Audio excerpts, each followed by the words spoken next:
चुनाव होंगे बिहार में, लेकिन उसमें उत्तर प्रदेश का एलिमेंट जो है ना, उसके बगैर बिहार के चुनाव पूरे हो जाएं ऐसा मुश्किल है। ऐसा इसलिए क्योंकि बीजेपी जिन स्टार प्रचारकों के साथ बिहार चुनाव में शंखनाद करेगी, उसमें एक नाम उत्तर प्रदेश के मुख्यमंत्री योगी आदित्यनाथ का भी है। और टाइम्स ऑफ इंडिया की एक हेडलाइन बताता हूं मैं आपको।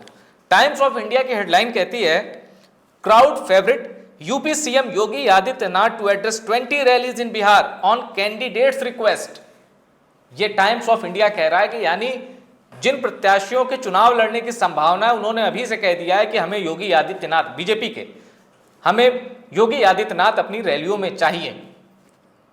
ऐसे वक्त में जब उत्तर प्रदेश, जाहिर सी बात है दिवाली का त्यौहार आगे है, उत्तर प्रदेश को बीजेपी का अध्यक्ष, यूपी बीजेपी का चीफ कौन होगा, इसको लेकर मंथन जारी है। राष्ट्रीय अध्यक्ष तय नहीं कर पा रहे हैं।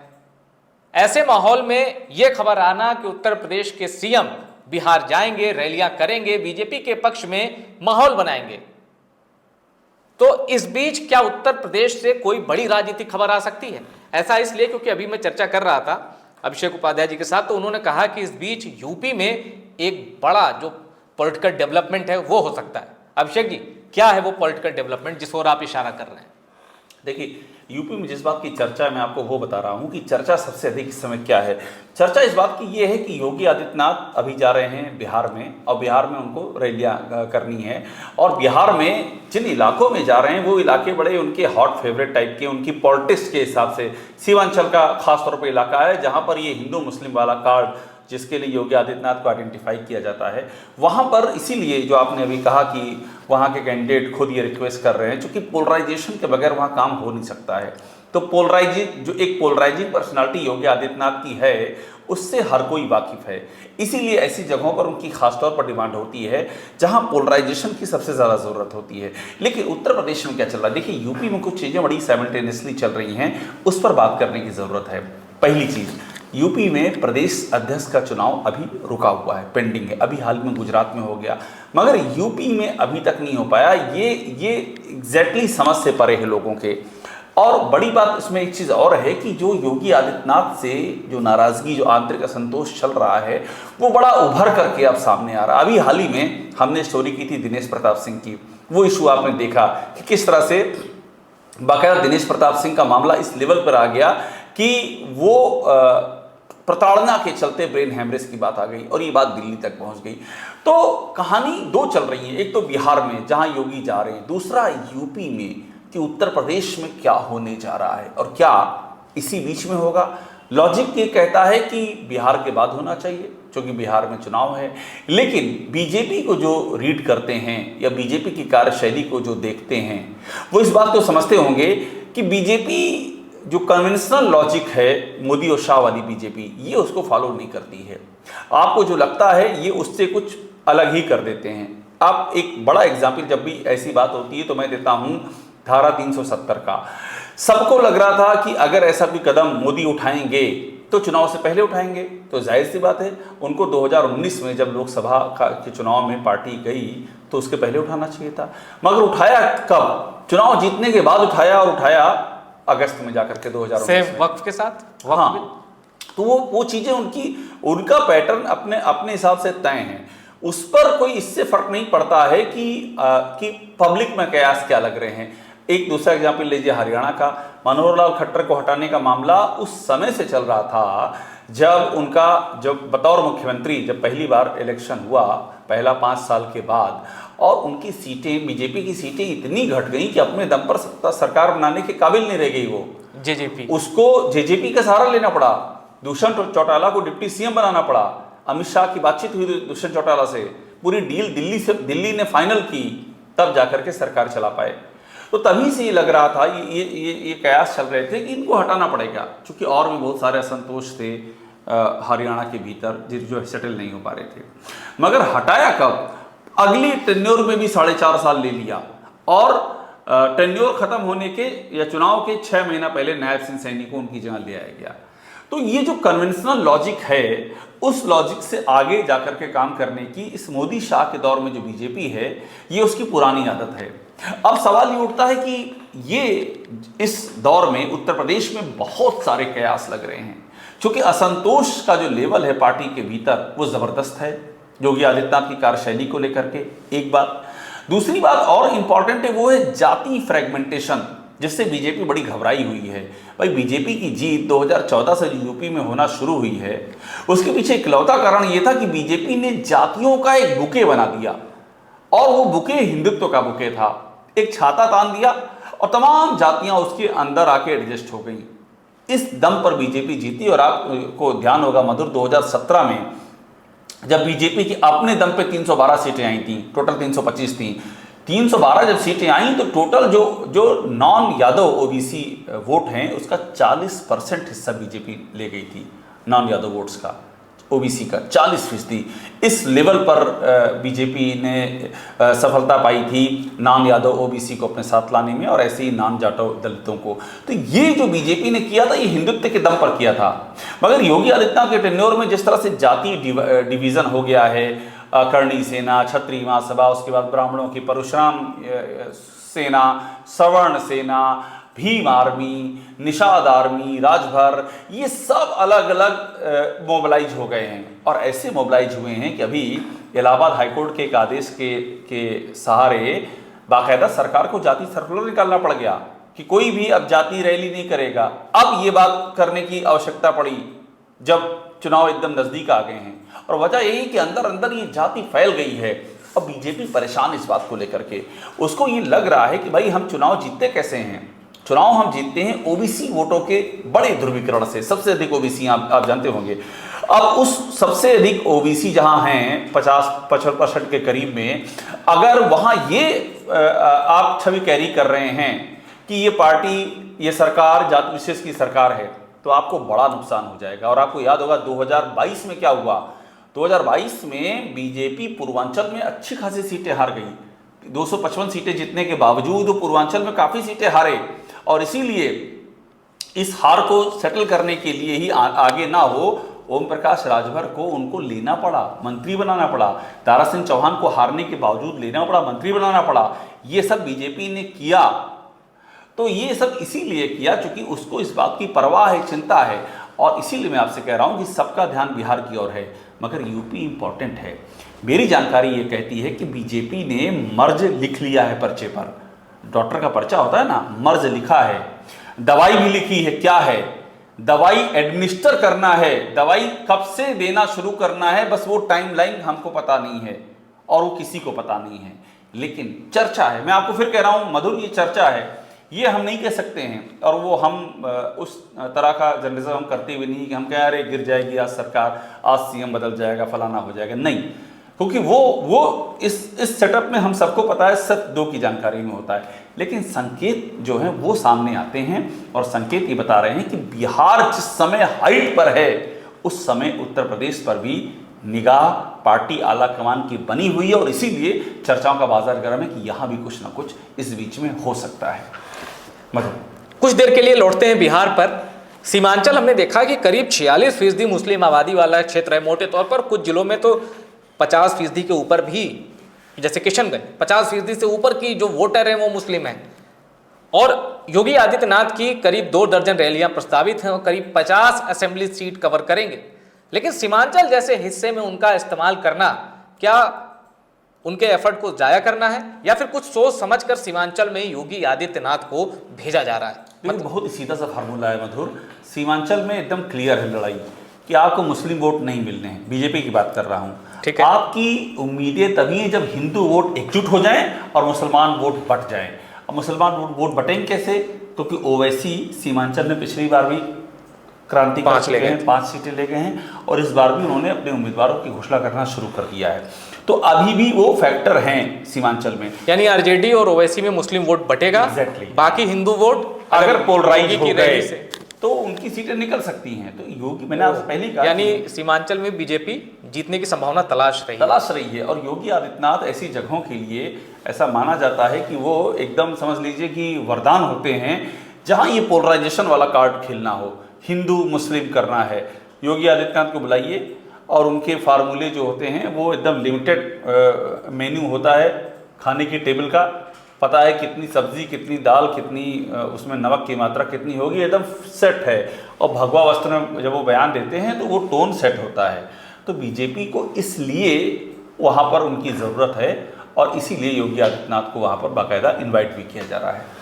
और योगी आदित्यनाथ के प्रचार शैली, उनके समर्थन में मैं कुछ आर्टिकल पढ़ रहा था, तो महाराष्ट्र में बीजेपी प्रत्याशियों के पक्ष में जो उन्होंने प्रचार किया, एनडीए के प्रत्याशियों में जो योगी आदित्यनाथ ने प्रचार किया उसका सक्सेस रेट 87% रहा। बीजेपी कैंडिडेट के लिए जो योगी आदित्यनाथ ने प्रचार किया उसका सक्सेस रेट करीब 95% रहा। दिल्ली में भी योगी आदित्यनाथ की रैलियों का अच्छा असर बीजेपी के पक्ष में गया, ऐसा बीजेपी मानती है।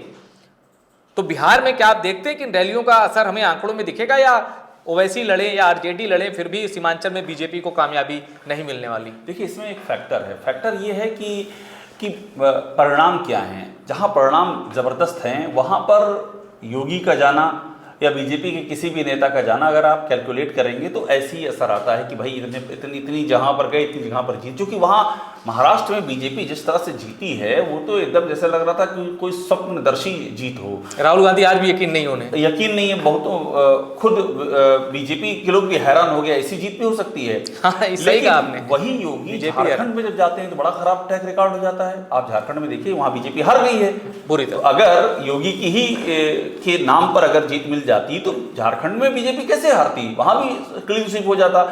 इनफैक्ट दिल्ली की आपने बात की, दिल्ली में ऐसी 4-5 सीटें हैं ऑफ हैंड जहां पर योगी की रोड शो हुआ, रैली हुई और बीजेपी वहां हार गई है। दिल्ली इस विधानसभा में बाकायदा ये मेंशन्ड है, कोई भी चेक कर लेगा दिल्ली में बीजेपी का ग्राफ, कहाँ योगी ने रोड शो रैली किया और बीजेपी हारी वहां पर। क्योंकि बीजेपी दिल्ली में जीती है मगर वो लैंडस्लाइड जीत नहीं है, बहुमत उन्होंने पा लिया है।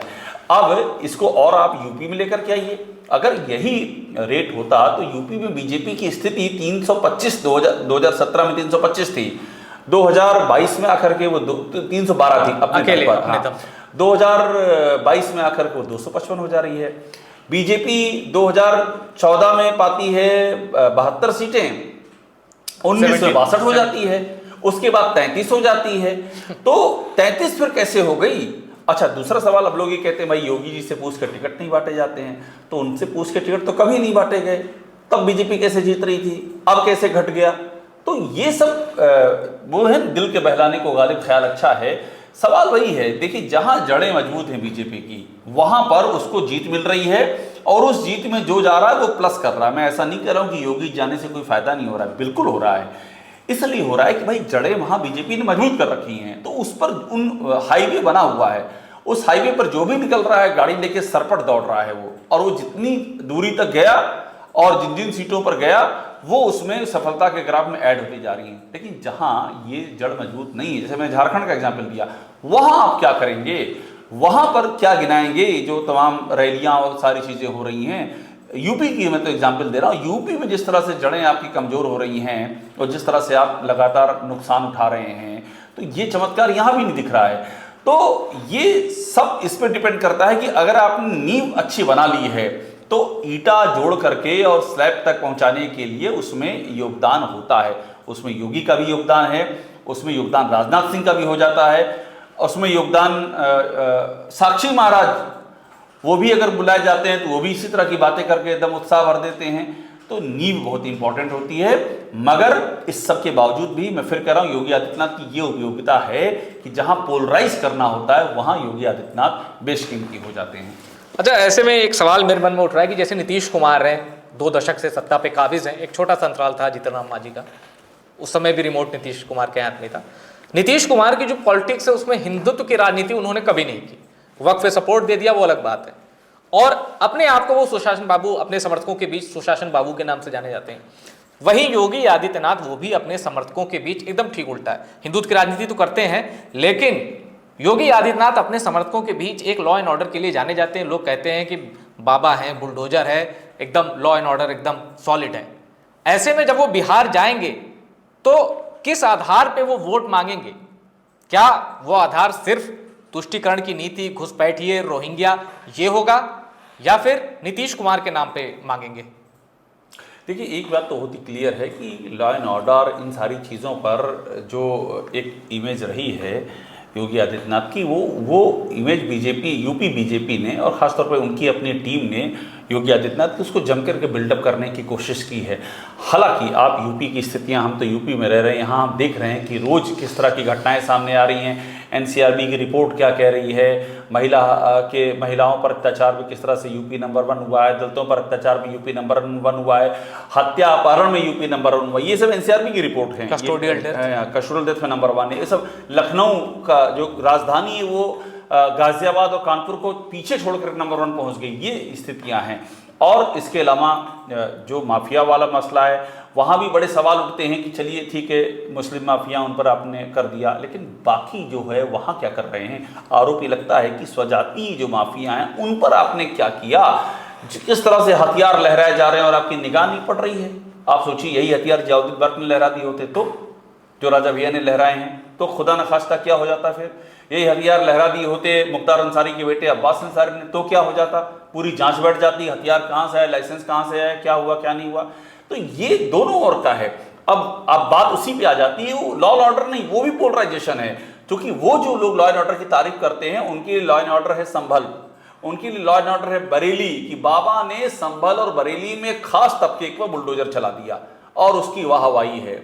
लेकिन वही बुलडोजर जब गलती से कभी रास्ता भटक करके उनके घरों पर जाता है, जैसे आप लखनऊ में देखिए, आपको याद होगा लखनऊ में जब बुलडोजर चल गए थे तो वहाँ पर जो लखनऊ के वो इलाके हैं जहाँ पर अपनी बीजेपी के वोटर हैं, वहाँ हाहाकार मच गया और बुलडोजर एक्शन वापस लेना पड़ा। ये स्थिति हो गई। लखनऊ की बात कर रहे हैं, बाकायदा रद्द करना पड़ा बुलडोजर को, चूंकि अपने घरों में बुलडोजर चल रहे थे तो वहाँ हाहाकार मच गया। तो वहाँ पर लॉ एंड ऑर्डर भी एकदम पोलराइज चश्मे से है कि भाई लॉ एंड ऑर्डर का मतलब है कि एक तबके पर आपका लॉ एंड ऑर्डर है। लेकिन जब वो बात आती है कि अपने पर आप क्या कर रहे हैं, आपके जो स्वजाति माफिया, इतने सवाल खड़े हो रहे हैं, वहां वो आके चूक जाता है। तो नीतीश कुमार की जहां तक आपने बात की, देखिए नीतीश कुमार की एक खूबी है, बीजेपी नीतीश कुमार के साथ है और बीजेपी में योगी आदित्यनाथ तो यहाँ है, गिरिराज सिंह उनसे कम फायर ब्रांड है क्या? गिरिराज सिंह की आप बात सुनिए, 4 कदम आगे बढ़ के बोलते हैं योगी आदित्यनाथ से। और हिंदू यात्रा निकाल रहे थे कुछ दिनों पहले बिहार में, आपको याद होगा, उसको लेकर हंगामा मच गया था, जिस तरह की वो बातें करते हैं। लेकिन नीतीश कुमार के चेहरे में एक एश्योरेंस है कि भले ही बीजेपी हमारे साथ में है, लेकिन हमारे रहते हुए अक़लियत के साथ में नाइंसाफ़ी नहीं होने देंगे। हमारे रहते हुए कोई वैसा, जैसा यूपी में टारगेटिंग होती है, जो आरोप लगते हैं, बिहार में नहीं हो पाएगी। बिहार में बुलडोजर नहीं चलेगा, बिहार में किसी मस्जिद मदरसे को पर बुलडोजर की चढ़ाई बिहार में नहीं होगी। ये नीतीश कुमार ने अपनी लाइन एकदम क्लियर रखी है 2 दशक में। 2 दशक में ऐसा हुआ ही नहीं कभी कि कोई ये कह दे कि भाई आप तो वही कर रहे हैं जो वहाँ योगी कर रहे हैं ना। नीतीश कुमार का चेहरा और उनकी लाइन, उनकी थॉट प्रोसेस एकदम अलग है। यही उनका एश्योरेंस है और इसी के नाम पर जेडीयू के नाते बीजेपी को फायदा मिलता है। बीजेपी को कई जगहों पर वो वोट मिलते हैं जो बतौर बीजेपी उनको नहीं मिल सकते हैं, और जेडीयू को भी फायदा मिलता है कि भाई उनको बीजेपी के समर्थकों के वोट मिलने के बाद भी जो उनका कोर है, जिसमें मुस्लिम भी आते हैं, वो उनका साथ नहीं छोड़ते हैं। ये नीतीश कुमार की स्टाइल ऑफ पॉलिटिक्स की सबसे बड़ी खूबी है बिहार में। तो यानी बिहार में नीतीश कुमार अपने चेहरे, अपने काम के दम पर तो चुनाव में जा ही रहे हैं। बीजेपी भी चाहती है कि मैक्सिमम सीटें जीते और इसलिए योगी आदित्यनाथ को सीमांचल में एक्टिव कर रही है, उनकी रैलियां करवा रही है। और ध्यान रखिए, ये अटकलें अभी भी जिंदा हैं कि अगर बीजेपी की सीट ज्यादा आ गई और बीजेपी एनडीए गठबंधन सत्ता में आ गया तो मुख्यमंत्री नीतीश कुमार नहीं रहेंगे। ये अटकलों का बाजार गर्म है, लखनऊ से लेके पटना तक। टॉप सीक्रेट पर यह चर्चा आपको पसंद आई हो, इसको शेयर करिएगा और कमेंट करके हमें यह बताइएगा, क्या सीमांचल में योगी आदित्यनाथ की रैली से बीजेपी को फायदा होगा? सीटों के टर्म में वो रिजल्ट हमें दिखेगा, या फिर सीमांचल में योगी आदित्यनाथ की रैली राजनीतिक रूप से कहें तो व्यर्थ जाएगी? आप जो भी सोचते हैं अपनी राय कमेंट करके बताइएगा और टॉप सीक्रेट को सब्सक्राइब जरूर करिएगा।